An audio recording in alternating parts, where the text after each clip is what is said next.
Hey, what's up everybody? It's your boy Ryan Trunky back at again with a new video. So today I will be doing a collab with my friend. Say hi. Hey everybody, it's me, Orpheon, your infinite dragon sorcerer here. So today we'll be doing a new kind of what if between me and him. Can you say the title for it? This time it's gonna be a what if, naofumi from Rising of the Shield Hero, 8, the Opie no Mi, aka the op fruit. Sorry, I almost said art, sorry. No problem. It's basically like Dear Raffaello from One Piece, like Devil Fruit. So in this one, I'm not gonna do the 1 minute thing as we usually do with my friend. No, like we're gonna keep talking with each other. Sometime we're gonna start discussing the stuff that will happen to him, how the abilities will work and stuff. So yeah. So do you want me to me to start or you? Yeah, you should start with it. So let's just say in this one, it's almost at the beginning happened as the canon. So the main character of our story is called Iwatani Naofumi. Basically, he see a dream of him on a mountain. Where is the river there or a beach? I don't remember exactly. Basically, so he see an orange ball rolling beside him, a little girl coming to him holding the ball, and that dream ends. So Nofumi will go to the start talking to himself. After that, he will go to the library, start looking for something to explain his dream. But suddenly a book fall on his head. He tried to open it, and he read the title, the four heroes or something. So he starts reading this novel or manga or book, as I don't know what to call it. He starts going through with it, tell the story of four heroes and the story behind them, and basically the shield hero getting betrayed by the kingdom because of the princess. I'm gonna call her the B word, you know? So yeah. Yeah, because that's what she's called. That is literally her new name. So we're just gonna stick with what she's called. Yeah. And also, massive spoiler warning for any of you who have not watched the entire Rising of the Shield Hero anime, because I'm starting to think that there is going to be another season, but they're still currently in development or coming up with the, writing material for basing it off the books or the light novels and all that stuff. Yeah. So we don't know for sure if we're going to be adding a couple of things here and there from the manga or the light novels or anything, in fact. We're probably going to have to stick with the anime because it has been confirmed that it's based off the other source material, just missing a couple of things. Yeah. So let's go to the backs in the story. So as I said, I'm gonna call her the B word. So he starts reading more of the different characters on the book, the spear hero, sword hero, bow hero. But when he reached the shield hero, it's so one page read it, but when he tried to fold in the pages and see through the book, he saw it as a blank, white pages. When he tried to get the book from the place he got in, he let's just say that a light or golden light start emitting from him. He got scared for moments and got unconscious. So when he woke up, he saw himself and saw other three people beside him, everyone holding a weapon. One a guy with yellow hair, I think it's called Muyoto. What's his name again? Yeah, I don't really pay attention to the three idiots in the anime, to be more accurate, because they're all idiots. I know only two characters of them, Ren and Itsuki. The spear hero, I forgot his name.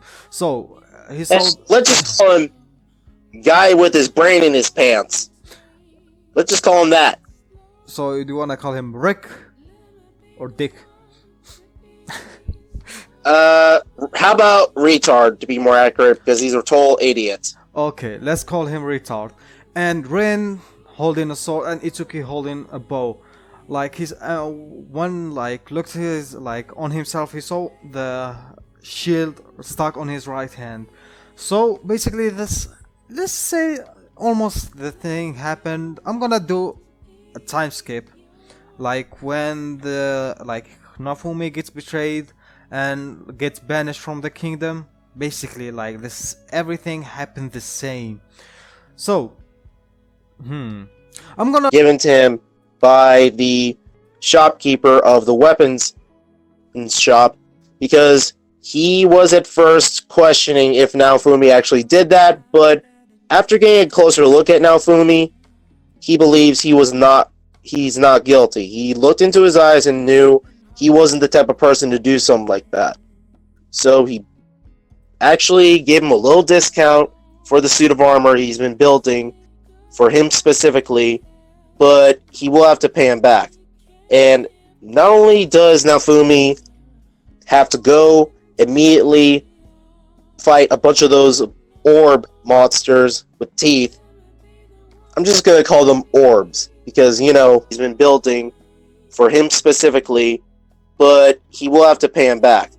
And not only does Naofumi have to go immediately fight a bunch of those orb monsters with teeth, I'm just going to call them orbs because, they just bite people.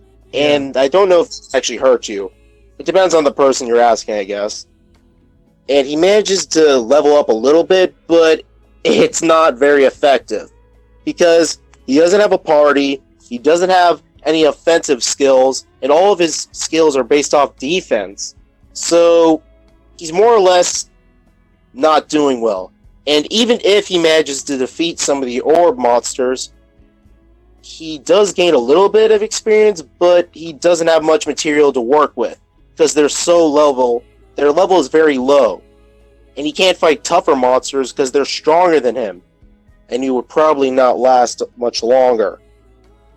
And with the remaining parts of the monsters, he actually sells them, but the shopkeepers in any type of area would try to swindle him out of all the money or all the materials he's obtained. And it's not going to be that easy to let Naofumi just go through that type of stuff. But Naofumi's not giving up. He does save up a bit of copper to pay back the shopkeeper for giving him a discount for the armor, and he left the copper pieces on his desk to let him know that he paid him back. Do you know his name or not? I don't know his name, I'm sorry. His name is Earhart.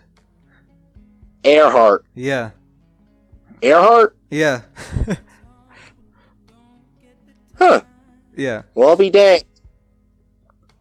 Well, of course, he has to go try to figure if he can get something to eat or try to find somebody who will become part of his party, but he's not desperate. He's smart enough to know that he can't trust everyone or anyone who say they're going to join his party, and this is proven in the fact when 3 people, mainly 3 drunken thugs, who say they'll join his party, but Naofumi still glares at them and he says, if you want to join a party, then you're going to have to pull your weight. And you only get paid when you do your job. And if you don't do anything, you don't get paid at all. But it's a fair point, though. It's a fair point, though. Like, you need to work to get your earning. Like, it's not free. Yeah, exactly. I mean, there's also that whole moment with how Naofumi is going to be fighting those 3 thugs who just want to take all the money he has or whatever he has on him. And Naofumi just shows them that he has those monsters hiding underneath his cloak. And he throws one of them at the thugs, and then they run off scared because they knew they weren't going to beat him, because he's not one of the 4 cardinal heroes for nothing. Yeah. He's no slouch when it comes to fighting dirty just to survive, because of how weak he is. And then he comes into contact with the slave trader, who at first he does want to make a proposition to Naofumi to see if he can interest him in slaves. And of course, Naofumi is by a little, I mean very suspicious of this guy, and decides to observe and make sure he's not trying to swindle him. And the slave merchant, he actually wasn't trying to swindle him. He was being honest, and he had no shame of talking what he was talking about. Yeah. He showed them to the tent where most of the slaves have been in cages and chained up and all that. And the slave trader actually volunteers to show his best type of merchandise, to be, as he puts it. He shows that there's a beast demi-human that looks more like a hybrid between a human and a wolf, but is actually just I don't know what to call those things. It wasn't a werewolf, it was just a demi-human that looked similar to it. And then Naofumi sees a little girl who's coughing, and it's Raftalia. The slave trader, I'm sorry, I can't talk today. The slave trader actually shows that this little girl, she doesn't have long to live in this world because she's sick and she's gonna die eventually. Naofumi then decides to look at her, and he decides he wants to buy her and start, helping her get better. And everything happens like in canon, but one thing is going to be changing. There's something of a sort of pocket dimension that appears close to where Naofumi and Raftalia are. And this is right in the middle of the day. So Raftalia is just recuperating after all the stuff involving him and her are still happening, with Naofumi using all the skills he acquired to feed her, give her the proper food, heal her of her sickness and fever. She starts looking physically better. She starts looking like she's not as sick anymore. And she decides to stick around with Naofumi, even though he told her she could leave if she wanted. She's free to do whatever she wants. She's not a slave.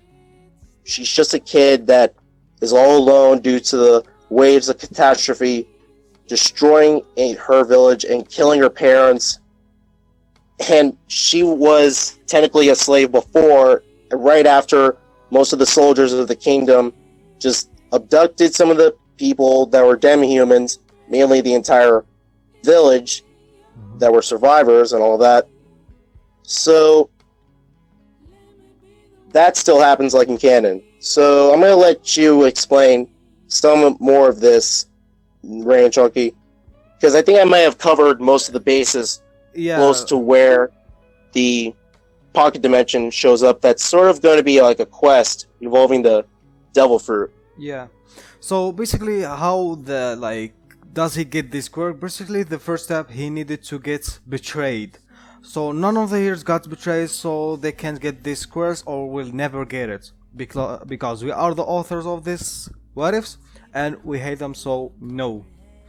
The second thing about this quest, we talked about, me and my friend talked about it for so long, how the levels of the quest, so he can get the devil fruits. Basically, the first thing, I'm gonna try to explain it in 3 words. First level is caring. Second level is knowledge. Third level is helping. So each level has own different problems, pros and cons, basically. So he need to pass all these levels so he can get to the devil fruits.